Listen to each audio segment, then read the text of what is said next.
Good morning students, कैसे हैं आप सब।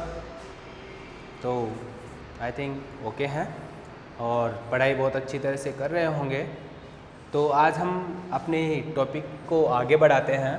हम बात कर रहे थे टेंस की, और टेंस में हम बात कर रहे थे future continuous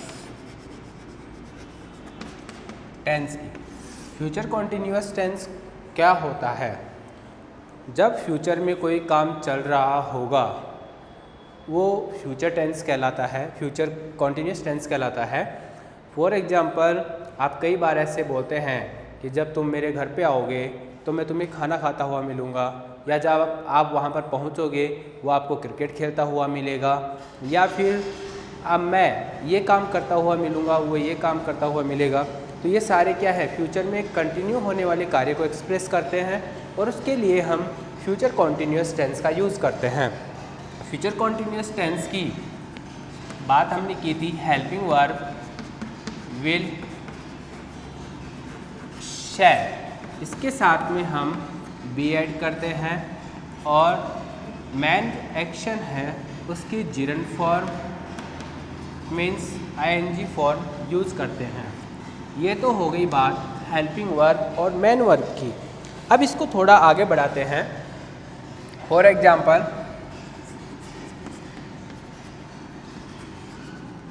C will be cooking food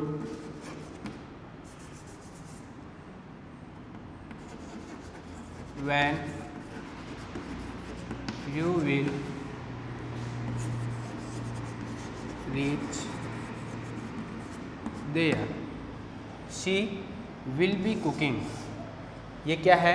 future continuous tense कि वह खाना पका रही होगी जब तुम वहाँ पर पहुँचोगे। तो यहाँ पर फ्यूचर कॉन्टिन्यूअस टेंस की बात हो रही है। आगे हम चलते हैं फ्यूचर परफेक्ट टेंस। अभी हम परफेक्ट और परफेक्ट कॉन्टिन्यूअस टेंस के बारे में थोड़ा सा डिफरेंस समझेंगे, लेकिन उससे पहले ये बात पूरी कर लेते हैं। फ्यूचर परफेक्ट टेंस की हेल्पिंग वर्ब विल शैल, और उसके साथ में हम ऐड करते हैं हैव। हैव एक पार्टिकल है जो ग्रामेटिकली रूप में वैसे यूज़ नहीं होता है, लेकिन यह हेल्पिंग वर्ब के साथ में जुड़कर और मेन वर्ब के साथ में जुड़कर उसके अर्थ को चेंज करने का यूज़ करता है, और इसलिए इसे पार्टिकल है। और यहाँ पर वर्ब की आप third form past participle form use करेंगे। एक पूरा एग्जाम्पल लिख के समझ लेते हैं इसको। He will have completed his project by Monday. Monday तक वह अपने प्रोजेक्ट को कंप्लीट कर चुका होगा। तो फ्यूचर में जाकर जब कोई कार्य पूरा होगा तो हम वहाँ पर फ्यूचर परफेक्ट टेंस का यूज़ करते हैं, और इसलिए हमने अकॉर्डिंग टू सब्जेक्ट यहाँ पर यूज़ किया विल हैव, और यहाँ पर पास्ट पार्टिसिपल फॉर्म हमने यूज़ की। अब बात करते हैं future perfect continuous tense. Future perfect continuous tense, पहले तो आप परफेक्ट और परफेक्ट कॉन्टिन्यूअस टेंस में थोड़ा सा अंतर समझें कि परफेक्ट टेंस क्या होता है और परफेक्ट कॉन्टिन्यूअस टेंस क्या होता है। परफेक्ट टेंस जब कोई कार्य पूरा हो जाता है उसमें इम्प्रूवमेंट का कोई जिसमें इम्प्रूवमेंट नहीं किया जा सकता और इम्प्रूवमेंट का कोई स्कोप नहीं होता है, और उसके इफ़ेक्ट जो होते हैं उसको देखा जा सकता है, वो कहलाता है परफेक्ट टेंस। लेकिन परफेक्ट कॉन्टिन्यूअस टेंस क्या होता है? जब हम कोई कार्य कर रहे हैं उसका एक पार्ट पूरा हो चुका है और उसका कुछ पार्ट अभी भी, उस एक्शन का कुछ पार्ट अभी भी आगे चल रहा है, तो वहाँ पर हम परफेक्ट कॉन्टिन्यूस टेंस का यूज़ करते हैं। अब वो प्रेजेंट परफेक्ट कॉन्टिन्यूस है, पास्ट परफेक्ट कॉन्टिन्यूस है या फिर वो फ्यूचर परफेक्ट कॉन्टिन्यूस है, ये सब डिपेंड करता है उसके साथ आने वाले वर्ड पर। तो हम फ्यूचर परफेक्ट कॉन्टिन्यूस टेंस को एक बार समझते हैं। इसके साथ में हम हेल्पिंग वर्ब, सब्जेक्ट के साथ हेल्पिंग वर्ब यूज़ करते हैं विल और शैल का, और साथ में हम यूज़ करते हैं हैव बीन। ये बीन यहाँ पर परफेक्ट कॉन्टिन्यूस में जोड़ी जाती है और वर्ब की जेरंड फॉर्म ing। अब परफेक्ट कॉन्टिन्यूस टेंस में, किसी भी परफेक्ट कॉन्टिन्यूस टेंस में हम यूज़ करते हैं सिंस या फॉर प्लस टाइम का, सिंस फॉर प्लस टाइम का।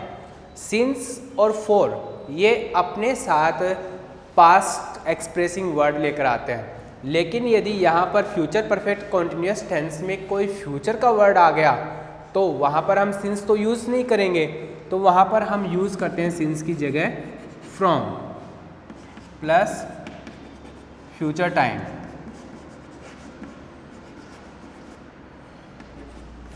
सिंस की जगह हम यूज़ करेंगे फ्रॉम, और यदि पीरियड ऑफ टाइम है तो फॉर आएगा, फॉर प्लस फ्यूचर टाइम। यदि पॉइंट ऑफ टाइम है तो वहाँ पर फ्यूचर का कोई पॉइंट ऑफ टाइम है तो वहाँ पे सिंस यूज़ नहीं करेंगे, वहाँ पे फ्रॉम यूज़ करेंगे। फॉर एग्जाम्पल एक पूरा वाक्य देख लेते हैं।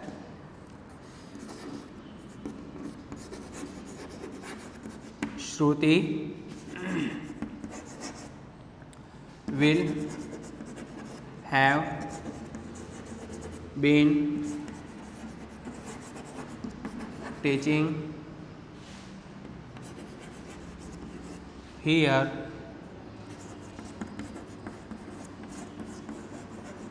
from next week। यहाँ पर टाइम एक्सप्रेसिंग वर्ड आप देख रहे हैं नेक्स्ट वीक, और अभी आपने आपको बताया कि सिंस का यूज़, वैसे पॉइंट, ये एक पॉइंट ऑफ टाइम है लेकिन ये पॉइंट ऑफ टाइम है फ्यूचर का, और यदि यहाँ पर पास्ट का कोई पॉइंट ऑफ टाइम होता तो हम यूज़ कर सकते थे सिंस का, लेकिन यहाँ पर पॉइंट ऑफ टाइम आ रहा है फ्यूचर का, और इसलिए हम उसके अकॉर्डिंग यूज़ करेंगे यहाँ पे फ्रॉम, और सिंस का यूज़ हम नहीं करेंगे। तो एक बार इसको आप देख लीजिए, फिर हम इसके आगे बढ़ते हैं थोड़ा सा, और साथ में आप लिखने का जो काम करेंगे वो वीडियोस को पूरा देख के उसके बाद में आराम से वीडियोस को रोक के और अपने नोट्स टाइप करेंगे। ऐसा नहीं कि पढ़ाते टाइम पे आप इसको लिखने के लग रहे हैं। आगे बढ़ते हैं।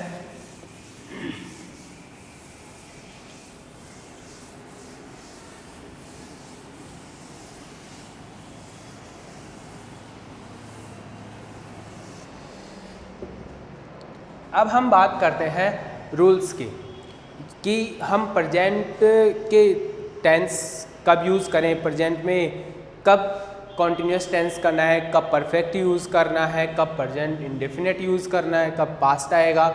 तो हम उसको हम शुरू से समझते हैं। प्रेजेंट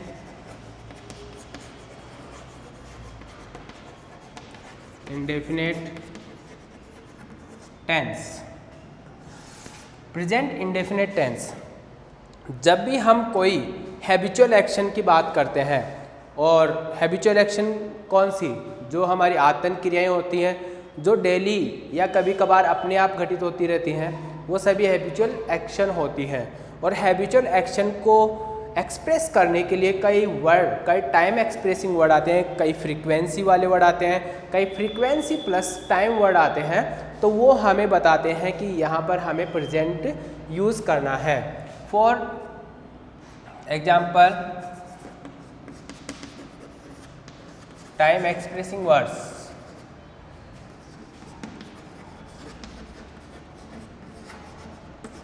जैसे daily, occasionally,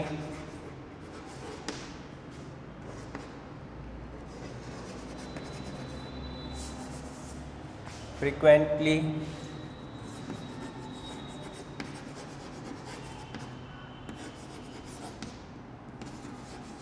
seldom,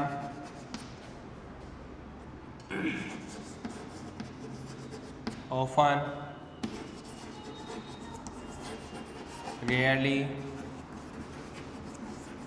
scarcely,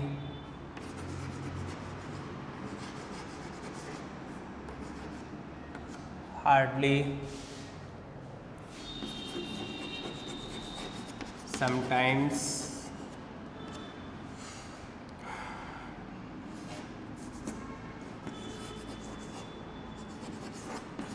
every day, every week हो सकता है, every month हो सकता है, every year हो सकता है,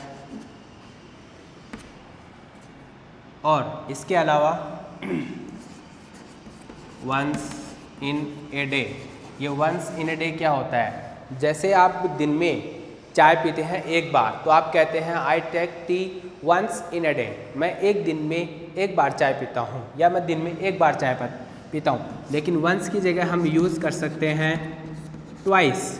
ट्वाइस इन ए डे का मतलब हो गया दिन में 2 बार। इसकी जगह हम यूज़ कर सकते हैं thrice. Thrice in a day. तो ये सभी word once, twice, thrice in a day, ये सभी हमारी हैबिचुअल एक्शन को एक्सप्रेस करते हैं और हम उसके साथ में प्रेजेंट इंडेफिनिट टेंस यूज़ करते हैं। इसके अलावा day in and day out, day in and day out का यूज़ हम फ्रीक्वेंसी ऑफ टाइम को बताने का यूज़ करते हैं। और of and on, of and on लगातार वर्ड को एक्सप्रेस करता है कि हम एक कार्य रेगुलर करते रहते हैं। तो ये कुछ एक वर्ड हैं जो हमें ये बताते हैं कि ये हैबिचुअल्स एक्शन है और हम उनके साथ में प्रेजेंट सिंपल टेंस का, प्रेजेंट इंडेफिनिट टेंस का यूज़ करते हैं। कुछ एग्जाम्पल देखते हैं, जैसे ही कम हियर डेली, वह यहाँ डेली आता है। अब ये जो डेली है ये फ्रीक्वेंसी ऑफ टाइम बता रहा है और इसलिए हम यहाँ पर यूज़ करेंगे कम, और कम में हम जोड़ेंगे एस या ई एस, क्योंकि अपना सब्जेक्ट क्या है? सिंगुलर नाउन है। तो सिंगुलर नाउन के साथ में हम वर्ब फर्स्ट एस और ई एस का यूज़ करते हैं, या आप पहले पढ़ चुके हैं। तो ये वाक्य अपने आप में सही हुआ। इसी तरह सी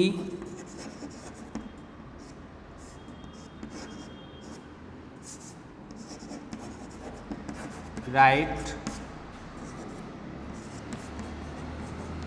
ए स्टोरी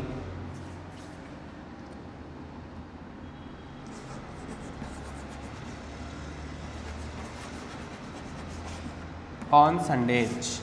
ऑन संडेज हमने पिछली क्लास में शायद ये बात कर ली थी कि जब भी डेज के नाम, डेज के आगे एस और एस जोड़ा जाता है तो प्लूरल नहीं होता है, वो एक हैबिचुअल एक्शन बताता है कि हर रविवार को।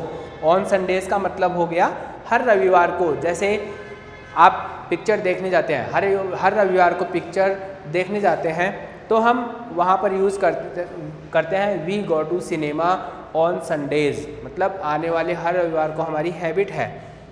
तो यहाँ पर हम यूज़ करेंगे सी के साथ में writes. She writes a story on Sundays, वह हर रविवार को एक स्टोरी लिखती है। इसके अलावा I always help her, I always help her, मैं हमेशा उसकी सहायता करता हूँ। तो यहाँ आई के साथ में हम क्या यूज़ करेंगे? हेल्प यूज़ करेंगे, क्योंकि हमारा जो सब्जेक्ट है वो क्या है? आई है। आई प्लूरल है यहाँ पे, तो यहाँ पर हम एस और एस नहीं जोड़ेंगे।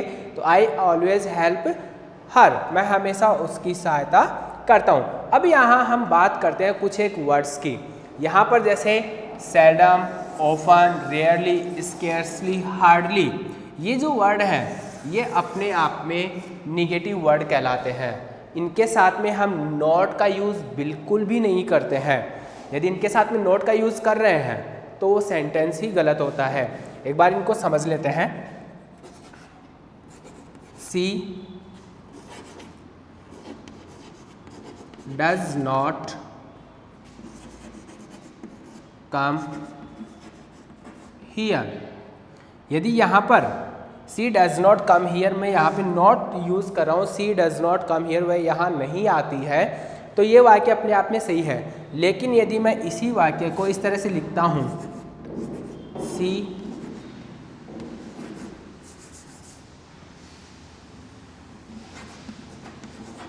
डज नॉट कम हियर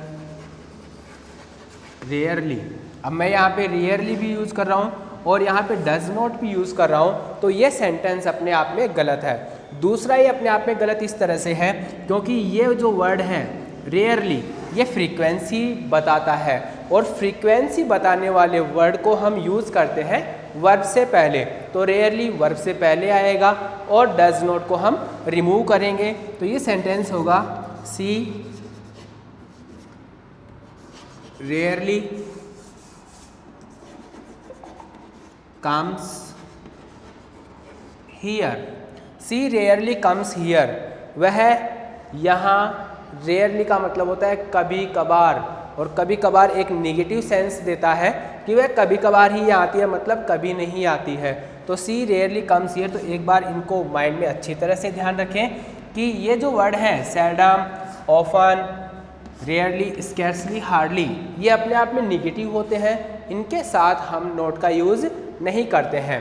अब कुछ एक जो ये वर्ड है every day, every week, every month, year, once a day, day off and on, twice in a day, thrice in a day, ये सभी word frequency plus time express करते हैं। तो फ्रीक्वेंसी प्लस टाइम को express करने वाले जो word हैं हम उनको सेंटेंस के एंड में रखते हैं। तो आप इस छोटी सी बात को अच्छी तरह से ध्यान रखना कि जब हम फ्रीक्वेंसी वाले वर्ड, जब केवल फ्रीक्वेंसी बताने वाले वर्ड आते हैं तो वो हमेशा हम वर्ब से पहले रखते हैं। लेकिन यदि हम बात करते हैं फ्रीक्वेंसी प्लस टाइम की, तो वो हमेशा in the end of the sentence, वो सेंटेंस के एंड में जोड़े जाते हैं। For example,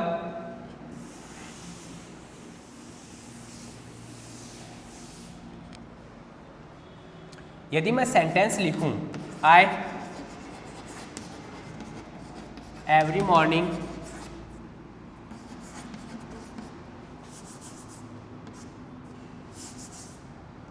I every morning go to school, तो क्या यह वाक्य आपको अपने आप में सही लग रहा है? क्या ये जो अरेंजमेंट ऑफ वर्ड्स है, एडजेक्टिव का अरेंजमेंट है, फ्रीक्वेंसी प्लस टाइम का वर्ड है, क्या ये सही लग रहा है? तो इस वर्ड को, ये फ्रीक्वेंसी प्लस जो टाइम वर्ड है, इसको हम वाक्य के एंड में जोड़ेंगे एवरी मॉर्निंग, और इसको यहाँ से हटा देंगे, तो ये वाक्य अपने आप में होगा सही। I go to school every morning. तो इस तरह से ये एक छोटी सी बात है लेकिन बहुत इम्पोर्टेंट बात है, इसको आप ध्यान में रखिए कि यदि हम फ्रीक्वेंसी वाले वर्ड की बात करते हैं तो उनको हम वर्ब से पहले रखते हैं, और यदि हम फ्रीक्वेंसी प्लस टाइम वाले वर्ड की बात करते हैं तो हम उनको सेंटेंस के एंड में रखते हैं। एक बार अच्छी तरह से इसको वीडियोस को देखना और वीडियोस को रोक के आप अपने नोट्स बनाइए, उसको पूरी तरह से रिपीट कीजिए। Thank you.